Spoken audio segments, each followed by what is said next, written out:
This program is rated PG. It contains themes and scenes which may not be suitable for very young audiences. Parental guidance is advised. Be advised that the views and opinions of the hosts and guests do not reflect those of the station.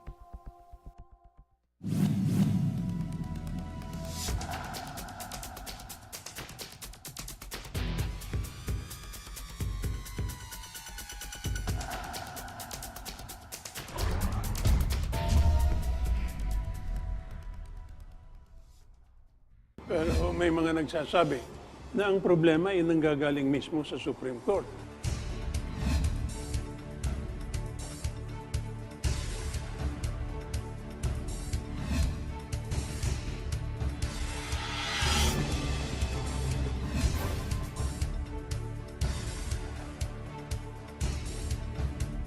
Ano sa palagay nyo ang endgame na gusto mangyari nung grupo ng Maute?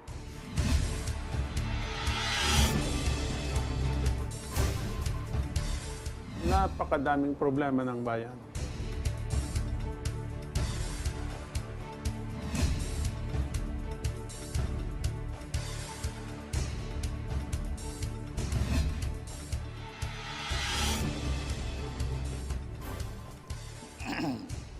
Magandang gabi po sa ating mga kasambahay. Muli pong samasa inyo ang inyong kaibigan si Tatad, kasama po si Ariel Ayala sa ating programa, Una sa Lahat. Kasama din po natin ngayong gabi ang isang kaibigan, si Charlie Avila, isa pong church historian, kaibigan po ng mga magsasaka sa niyugan. At may karanasan po sa politika. Pag-uusapan natin ngayong gabi ang pagpatay at pag-armas ng kaparian. Sa loob po ng 2 taong nakararaan, libo-libo po ang napapatay ng mga drug suspects. Di umano. Kasalanan, nasa droga, mga ito. Whether talagang in the act or hindi, at least nasa droga. Pero sa loob po ng nakaraang 6 na buwan, 3 pari po ang napaslang. Anong kasalanan? Di po natin nalalaman. Ito po ay pinanggalingan ng malaking himutok ng ating simbahan. Nagsalita po ang mga kinaukulan po sa Catholic Bishops Conference of the Philippines. Ang presidente, si Archbishop Romulo Valles ng Davao, nagsalita. Nagsalita po ay yung vice-presidente ng CBCP, na obispo po ng Caloocan, si Ambo David. Nagsalita po si dating presidente ng CBCP, si Archbishop Sok Villegas ng Lingayen, Dagupan. Nagsalita po si Bishop Bailon ng Legazpi. Marami pong nagsalita, mga opisyal po ng ating simbahan, mga kaparian. At nung Biyernes po ng hapon, mayroong ilan? Mahigit po 150 kaparian ang nagmarcha po mula po doon sa Green Hills, Lasal, patungong EDSA Shrine at nag-alok po ng isang misa at ng anong tawag nila? Reparations dahil po sa mga napaslang. Pero marami pong pare ang nag-apply po ng gun permits. No? Hindi lang kaparian, mga protestanteng pastor, sumali na po dito. Proteksyon po nila. Kinalungkot po ito ng mga obispo sapagkat yung pong vocation ng pagpare ay inaalok mo pa ang salidyan. Hindi ka natatakot na mamatay, maaari ka maging martir, kaya yung pag-armas po ay hindi pinag-uusapan. Pero ito, marami po ang nag-apply na magkaroon ng baril. At hindi natin alam kung sila ay pinagbawalan ng kanilang mga superior o ano. So, ngayon, nandito po si Charlie Avila para po tulungan tayong himayin ano bang nangyayari sa ating simbahan. Saan ba patungo ito, Charlie? Una, yung pagpatay. Pangalawa, yung pag-armas. Saan tayo patungo bilang isang bansang Katoliko? Una sa lahat, pag may mga pangyayari na ganyan sa simbahan, sa ating kasaysayan, it is usually because priests have come to a point of effectively identifying themselves with the poor, with the oppressed, with the deprived, with the people who are suffering injustice. And pag ganun po, like what you mentioned, that these days, so many people, the poorest among the poor, binabaliwala. Basta namamatay na lang. Rule of law does not seem to exist, except maybe selectively for those who have a standing in society. Libo-libo. Nasaan ang boses nila? Karaniwan po, when that happens, you find only among the churches people who are brave enough and who are self-obliged to speak for those who have no voice. And they make themselves vulnerable when they do so. Why? Because that is not supposed to happen. These people were supposed to die without anybody complaining. These people were supposed to die with people clapping. And here comes some priests who will say, that is immoral, that cannot happen, that should not happen. Well, they are making themselves vulnerable to the same bullets that hit many others before them. That is their job, that is their vocation. Now, if suddenly some of them say at this time, it is also probably a point where we should think twice. Maybe we should also buy a few guns from the gun store and get some permit. Well, it's another matter for them to discuss. Whether that is really consistent with the calling that they responded to. Okay. Charlie, dumaan tayo ng martial law. Marami din sigurong napaslang doon in the course of the Yes. armed struggle, no? Yes. Oh. Pero wala tayong nabalita na may mga paring pinatay ng walang kadahi-dahilan, no? Or am I wrong? Mayroon din. Meron din. May mga ilan because dito sa isang kilusan I was identified with, kilusan ng mga malayang magsasaka, mga magbubukid. May mga chaplains kami na napatay na halos kung titingnan natin, halos walang dahilan except of their identification with the poor at that time. And in different provinces.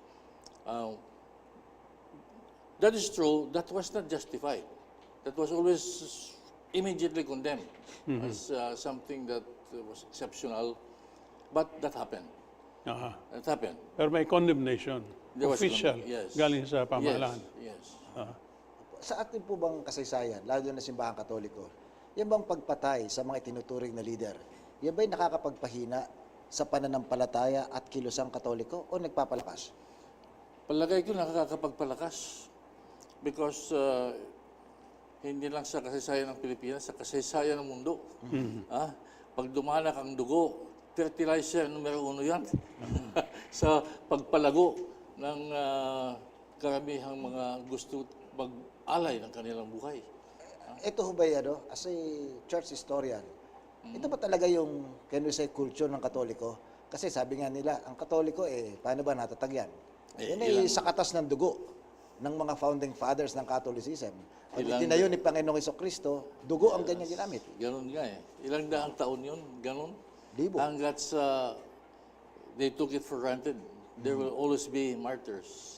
There will be more confessors, those who confess the faith, those who bear witness But if bearing witness will mean their lives being taken away from them, they went to the amphitheater, they went to the Colosseum, and they faced the music, so to speak. Ignatius of Antioch. No? Yes, starting. Pero sa ating kasaysayan, Charlie, dumating sa punto na nagkaroon ng organized resistance, no? Yes. Galing sa mga Kristiyano. Opo. Ano bang tawag doon? Christian Madaming organizations. National We are Liberation. referring to a Christians for National Liberation Yeah. at one point in our Yeah. history, going back to the 1960s. But before that, even I know from the 1930s, there were already priests who belonged to the Jesuit order, for example, who identified themselves with the struggle for social justice, even during the time in Quezon. Then in the early 50s, you had missionaries here like Father Hector Maury, you have Father Hogan. They identified with the organizing of the peasantry and of the workers. And then much later in the 60s, the Divine Word missionaries, they're in Tagaytay, in Christ the King, they went massive, all out. Principally because they are missionaries, but not only missionaries to foreign lands, also to different provinces in our country. And there came a time that pagdating ng panahon ng martial law, most of their chaplains, they got together, they banded together, and called themselves the Christians for National Liberation, CNL. And mainly priests, but mainly nuns, and many lay people also. May nag-armas ba doon? Ganito. Kasi sa umpisa, the inspiration was Christian social teaching. The struggle for land justice was big. No? The struggle for unionism was very strong. And then when the different partisan groups came about, like the Communist Party of the Philippines, Mao Zedong thought, and the National Democratic Front, was very attractive as a program. Then many of the priests, especially when liberal democracy was gone, had nowhere else to go but to embrace that program. Now, embracing that program did not mean that they themselves would take up arms. No. But there was, I know from memory, from history, that so much discussion going on all the time. Violence, non-violence, what is the justification for the use of violence. But always the given was, let us start with the major predicate, and that is the institutionalized violence against the poor and the oppressed. Okay. No? Babalikan po natin, Charlie. Pagkaroon ng ilang sandali.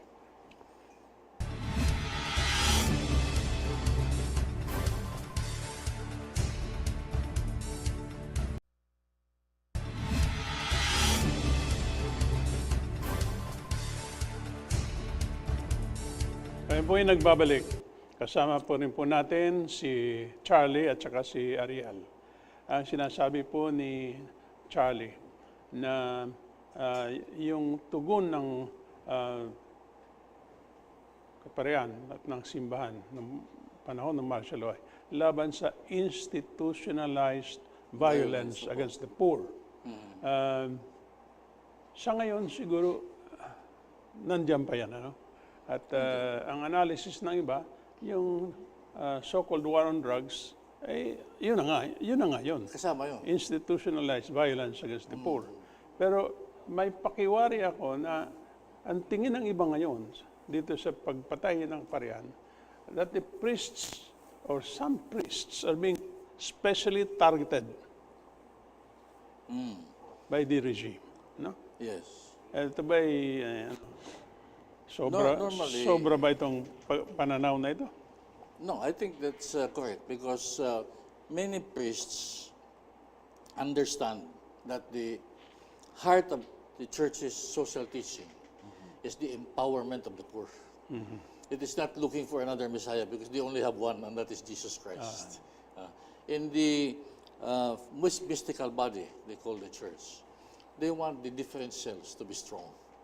So they get involved in people's organizing, basic communities, in bringing about the truth to be spoken by the poor themselves. In the stimulation of self-organization among the poor, these priests, and there are many who are into that, who really do that very well, can sometimes stand out in the screen of consciousness of certain powerful people, and they become a big problem, and it is tempting to strike them down, thinking that if you do so, the problem will be solved. Pero lumalaki ang problema. Lalong lumalaking problema. Because by definition, kaya nga yung mga pare na yun, they became prominent because they were effective with the people. Kung ang paniniwala mo ay tina-target, yung pagpatay nito ay target killing doon sa mga pare, anong mensahe? Ang mensahe ay tahimik kayo. Huwag ka na muna kayong makialam dito sa ginagawa namin. Sino ang nag-utos sa mensahero? Yun ang dapat imbestigahin. May At kinalaman. hanggang saan yun? May kinalaman ba ito? Kasi kung pakikinggan natin ang mga public pronouncements ni Pangulong Duterte, paulit-ulit yan halos linggo-linggo. Ang Hindi kanyang tirada nakakatulong. sa Simbahang Katoliko. Hindi nakakatulong kasi ang Pangulo natin ay hindi naman is not pretending to be in love with the Catholic Church. Is not pretending to like all these priests. Masamang pananalita niya and maybe some people say, okay lang. They feel encouraged to do the bad things they want to do. Hindi magandang sitwasyon natin pag gano'n. Ano kayang epekto yung sa Gataran, Cagayan? May paring napatay doon na pag tininan ng profile niya sa lipunan, siya'y aktivistang kumukontra sa black sand mining sa Cagayan. Pero nagsalita ang Pangulo, sabi niya, hindi rin niya babanggitin, pero meron daw siyang info na itong paring ito, may 8 daw kalaguyo. Yung kalaguyo daw ay asawa ng negosyante, binanggit pa yung pangalan ng yung pwesto ng opisyal sa bayan at saka na hepe ng pulis. At tanong ko sa inyo, sinong hiniya dito? Yung pare o yung pamilya ng mga sinabi niyang kalaguyo ng pare? You mentioned two things. First is the involvement with a social issue. Yeah. Usually, that is big money involved, no? And that probably is the bigger cause. No? Now, with regard to the second, kung totoo, kung chismis, kung ano man yan, kaya imbestigahin. Ano ba talaga? Sino? Pero yung ginawa ng Pangulo, sinong napahiya dito? Hindi ako maghuhusga at ayokong sabihin mo kung sa palagay mo totoo o hindi yung sinabi ng Pangulo. Sinong hiniya dun sa pagsisiwalat ni Pangulong Duterte na ayon sa kanyang matrix, babaero daw yung pare at may kalaguyong 8. Bakit siya nauuna sa ganyang pananalita? Kasi pa-imbestigan niya ahead. Nagkaroon siya ng magandang folder ahead. And in a few minutes after that happened, handang-handa siya sa kanyang folder at mapakita sa buong Pilipinas. Ito ang dahilan, hindi yun isa. So are you telling us na may folder bago mapatay yung pare? Kikita mo naman sa TV, halos makita ang... Siya nag-isiwalat ng folder. Pero balikan natin yung behavior po ng Pangulo. Hindi natin inaakusahan si Presidente Duterte na siya mismo ang nagpapapatay ng kung sino mang namamatay. No? Pero tungkol po sa simbahan, kaparihan, nag-umpisa po siya sa masamang salita laban sa simbahan, obispo, pare, pati Santo Papa. Namura na niya ang Santo Papa. Ano? Pagkatapos, nasabi niya na bubuwagin niya ang simbahan. Galing siya. Bubuwagan niya ang simbahan. Kausap niya mga ibang sekto. Di ba? Ibang sekto. At may balita na meron siyang gustong gawin. Gusto magtayo ng kanyang simbahan mismo. Yung kulto ni Duterte. Walang naniniwala dyan, pero yan ay lumalabas sa kanyang bunganga. Pagkatapos, ganito, napapatay ang kaparihan. Wala ba siyang responsibilidad? Kaya kung minsan hindi malaman ko, nagpapatawa eh. Pero mo, magsalita ka ng ganyan eh, tatalunin mo si Satanas. Hindi nagawa. I mean, sa kasaysayan ng ating 2,000 years sa looking at church history, medyo, let us say na lang, baka ba nagpapatawa si Pangulo tungkol dito na bubuwagin niyang simbahan? Sino naman ang natatawa? Kaya, yan ang problema. Kaya, yung sa ating lipunan ngayon, minsan malungkot, na hindi nakakatawa, pinagtatawanan. Na ang pananalita ko minsan na sa ordinary language, ordinary discourse, dapat hindi ganun ang pananalita, especially in public, by responsible officials. Eh, sabi nila, okay, naaaliw ang tao. Dapat hindi palakpakan, pero pinapalakpakan. Totoo bang naaaliw ang tao? Kasi ang Pilipino, pag pinagagalitan ng boss, may kapalpakang ginawa, ang Pilipino ay nakangiti. Hindi ba yung ngiti at yung hikbi sa Pilipino ay pareho? Takot siya. Ano yung hikbi, Ariel? Paliwanag parang mo nga ngiti sa mga na hindi mapait. Tagalog. Pag napagalitan yung, maski yung anak, hindi pwedeng sumimangot eh. Hindi pwedeng magalit. Kaya pag pinagagalitan ng magulang, hanggat maaari, pleasant looking pa rin yung bata. Ganyan din ang mga janitor dito sa atin. Pag pinagagalitan ng boss, dapat pleasant looking. Naintindihan ng mga Pilipino yan. Na talagang hindi dapat, pero sa banyaga, hindi nila maintindihan. Sabi ng mga kaibigan nating ilang mga psychologists, yun daw Pilipino ay sense of powerlessness. Yung nilalait na siya ng harapan ay nakangiti pa rin. Kasi hindi siya pwedeng magalit at wala siyang magagawa. Baka matukhan ka pa, o baka singilin ka sa pagkakautang, o baka palayasin ka doon sa bahay na tinitiri ng lupa ng bahay ninyo. Could that be the reason kung bakit may palakpak? You've said it right, I think. Yeah, tama. Ganun tayo, no? Ganun ba tayo talaga? So baka nga pa, Senator, yung palakpak, yung halakhak, di ba may kasabihan, yung pinakang malakas ang tawa, yun ang peke na tawa. Well, So, hindi natin maaaring i-exclude ang ating Pangulo sa pananagutan dito sa mga nangyayaring ito. Tsaka isa pa, yung kanyang ginagawa, nangyari doon sa Korea, no? Namudmud siya ng libro Libro. na kung ano-anong sinasabi tungkol sa simbahan. No? Ariel, kilala mo yata sumulat ng libro niyan. Yeah, pero sana Sana wag na pag-usapan. huwag nang pag-usapan at Okay. sumalangit nawa ang ano. Okay. Wala na rito yung nagsulat ng libro. Pero sa mga nakakakilala dahil sa sumulat ng libro, wala silang katwiran to vouch for the merit of this book. No? Palagi mo na totoo yung mga sinasabi nun tungkol sa mga di umano skandalo tungkol sa kwan. Tungkulin ba ng Pangulo ng Pilipinas ang mamudmod ng ganong libro? Nakarating sa Korea at ang balita ko sa Malacanang, ganun, ordinaryo sa mga lakad niya, pinamimigay niya. So, anong mensahe? Anong gusto niyang gawin sa ating sambahan? hindi niya mahal ang simbahan natin. At magkukung anong intention niya dyan. Pero kung babalikan ko yung unang sinabi ko kanina, may dahilan. Pag ang simbahan talaga ay gawin ang dapat niyang gawin. To proclaim the gospel, to fight for justice, to identify with the poor, the deprived, and the oppressed. May problema talaga ang mga masasamang tao sa simbahan. What's wrong or what's right? What's with Catholic Church? Oo. Kung gusto mo magpasikat ng konti, maski doon sa barkadahan ng mga teenager, batikusin mo, murahin mo yung pare. Sikat ka pag bigla kang nag-instant tapang naman ito. Pero hindi pwedeng gawin sa ibang relihiyon yan. Sa atin pwede. Oo. Sasalaksakin sila. Pagka nilait nila yung pananampalataya ng iba. Yung Islam, hindi pwede. Hindi pwede yun. May fatwa.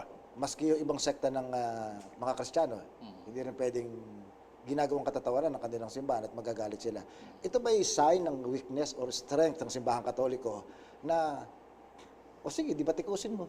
Basta ako mamaya sisimba o basta pag namatay ka, dito rin naman ang punta mo sa simbahan. Kasi ang simbahan, sa totoo, is composed of all those who belong to the church. Hindi lang yung hierarchy, hindi lang yung bispo, hindi lang yung mga pare. And that's less than 3% of the church. More than 97 to 98% are the lay people like ourselves. No? And malaki ang challenge doon kung ano talaga ang dapat nilang, anong self-consciousness nila tungkol sa simbahan. Ngayon, kung ang mga ilang pare nila, ay mga leaders nila ay nagiging controversial because of controversial issues na ayaw pasukan ng kung sino lang. Sila lang, they have the courage to make the moral pronouncements on mining, for example. You mentioned mining. On the land question. On killing. Especially now on killing. My God, the lawlessness that these people talk about. Sino naman ang mag-i-expose doon? As you said, madami, matatakot tayo. Bakit? Sinong kalaban mo dyan? Itong mga pare na ito, hindi natatakot. So, ang iba, napapaaga ang pagpuntang langit. Okay. I mean, that is all that I can see. And you can always go back, you say, look at history. Ganun naman talaga yun eh. Ito po ay babalikan natin pagkaroon ng ilang sandali.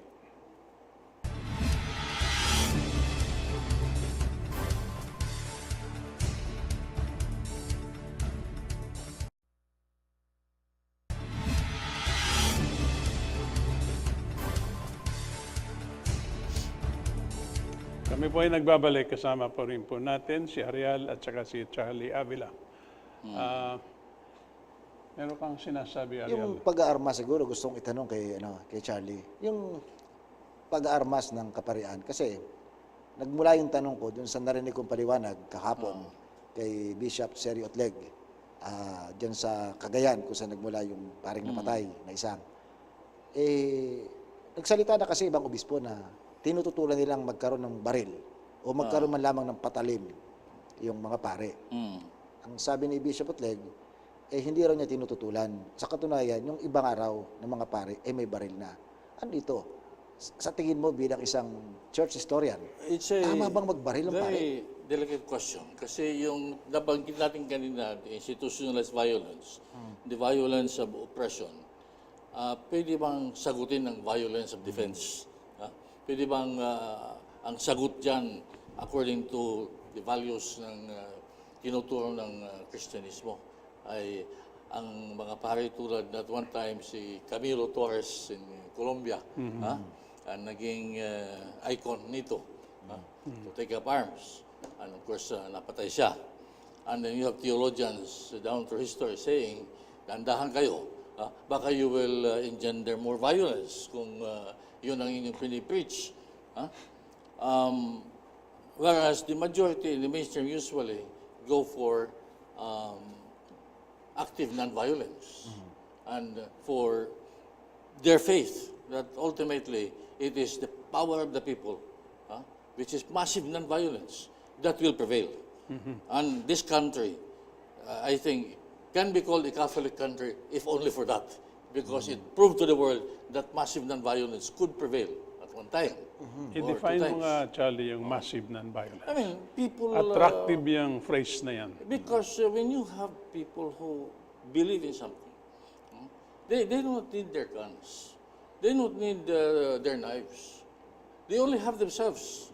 Their lives. And their lives to offer. And themselves together. This is what the church teaches. Yeah. Kahanga-hanga yung sinabi ni Bishop Ambo ng Caloocan, na baka kung gusto niya mag-armas, baka dapat sa inyo magpulis. May Ibang profesyon. Kasi mo parang, una, anong garantiyan na ligtas ka? Di ba parang pag inilagay mo ang iyong pananampalataya, ang iyong kaligtasan ay nakasandal doon sa kalibre 45, ay nasa ng crucifix, nasa ng krus sa buhay mo. All along, ang paniniwala ko, itinuturo ng mga pare, ay ang lahat-lahat ay ating ihahabilin sa Panginoon at maliligtas tayo. Eh bakit kinakailangan pa ng kalibre 45 o ng anumang kalibre? So siguro malinaw, Charlie, na mas kailangan natin ang malawak na pakaunawa sa social teachings of the church. Yeah, yes. Na para maipamahagi ng kaparehan ito sa mga laiko. At yung mga laiko maintindihan ng maayos. At mabuo yung community na magkakaroon ng Yes. massive non-violence. Yes, yun ang challenge. Yun ang pag-asa natin. Yun ang hamon sa atin ngayon. Yan. Pero anong pwedeng participation ng Pangulo ng Pilipinas dito? Dapat nga ay Paano nating he will encourage. mahihilan natin itong Pangulo natin na samahan tayo para maging mapayapang bansa tayo. Baka mamaya tutulong na siya sa atin. You never know. Well, si Saul naging Paul. Oh. So, yung milagro, hindi natin dinidiscount yun. Maaaring mangyari pa rin yun. No? Will you be surprised if he says, sandali lang, nadinig ko kayo. Oo. Kamali ako Pero Charlie, Pasalamat tayo. ang kasaysayan ng mga pare sa Pilipinas, meron ding kilalang ilan na sa halip na Biblia at crucifix ang dala ay M16. Una siguro, naalala ko, Father Conrado Balweg. May nakilala ako na huli lang, nabasa ko na lang, Father June Ibasco. May Father Agkawili. May mga ilan kasi, at we talked about the Halandoni, not Agkawili. Halandoni. mga kaibigan ko lahat yung nabanggit niyo. Kasabahan. Tinanong. Oo. And, in the circumstances of those times, especially in the need for symbolism, sa CNL, madami sa kanila talaga embraced, I think wrongly, na manguna yung partido at saka yung army. Sa halip na manguna yung kanilang moral ascendancy. Pero I did not want to be too judgmental on that, given the circumstances they were in. Okay? I stayed with Balweg a long time. Everybody knows that. Pero umalis mo ka pare. Nakakatawa nga kasi they gave him more arms than he had. And more achievements in battle than he actually did. No. But maybe it had its purpose. Maybe it had its purpose. But even afterwards, he did not glorify that. He did not make it the main thing of his prestige. It was the preaching of Matthew 25, of the essence of Christianity, of what it means to be a Christian, to give food to the hungry, drink to the thirsty, to clothe the naked, to visit those in prison, all these things, to take care of the stranger. The works of mercy. The works of mercy. That is what Balweg was about. That is what these other priests are about. Of course, you saw Louis Halandoni in the beginning with his 45. I mean, are you joking? If you are taking on the armed forces of the Philippines with 145 that you borrowed from a friend of ours, I will not mention his name. But there was symbolism. Yeah. But more than that is a decision on when you have embraced the church's social teaching and translate it into the politics of the day, of the week, of the year, what program to embrace, what party to identify with. Now, that caused a lot of controversy because there were many and many more than they who embraced massive nonviolence. And you guys say there was nahati ng kunti. Ang simbahan, ng kunti lang. Hindi naman malalim talaga. Because in the end, magkakaisa yan eh. Because ang focus nila on the dignity of the person in society, ultimately, mangingibabaw yun. Mangingibabaw na ito ang dapat natin respetuhin. can you deliberately, in the violence of defense, take somebody else's life like a conspirator, like a conscious borderer? No, you cannot imagine them doing that. But when they are burning down villages or they are doing things that affect so many, and they say, well, it's okay to be on the defense on this question.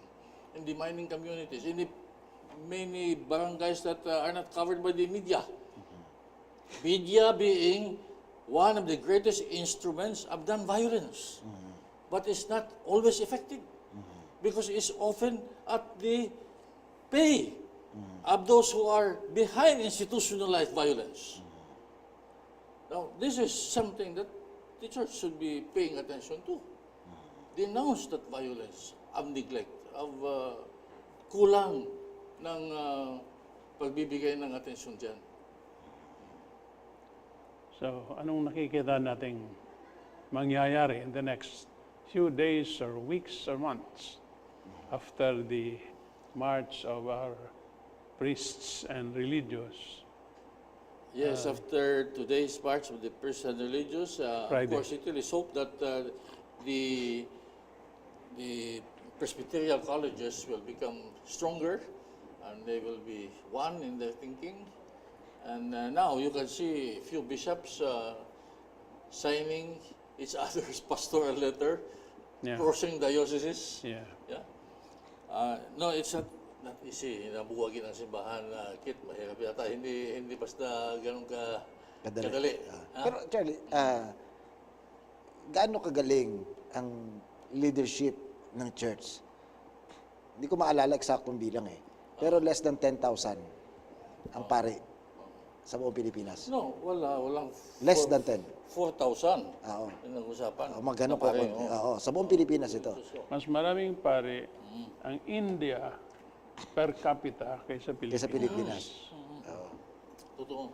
Maraming non-Catholic countries na mas maraming pare per capita kaysa Pilipinas. Sa Pilipinas. Sa ordinaryong bayan, is a town of 50,000, with barangays of 57, and you have a parish, yung mga kapilya in the 57 barangays, ang importante. Yung mga laiko, yung mga basic Christian communities, yun ang leadership ng simbahan. So, ibig sabihin, literally, mas maraming simbahan kaysa pare sa Pilipinas. Mas marami ang... Kasama yung kapilya. Yung churches. Mas The physical church. Na mga simbahan kaysa yung mga pare. Kasi may mga dioceses na lumalagari yung pare eh. Ay, kulang talaga. Nakakalimang simbahan siyang napapagmisahan sa araw ng linggo. So talagang kukunti ang pare. So will that make them so special o talagang special sila? Kaya sila kukunti eh, kayang punan yung leadership needs ng mananampalataya Katoliko. They went to the seminary, they studied the theology, nagpapaliwanag sa Biblia, nagkakaroon ng specialist sa liturgy.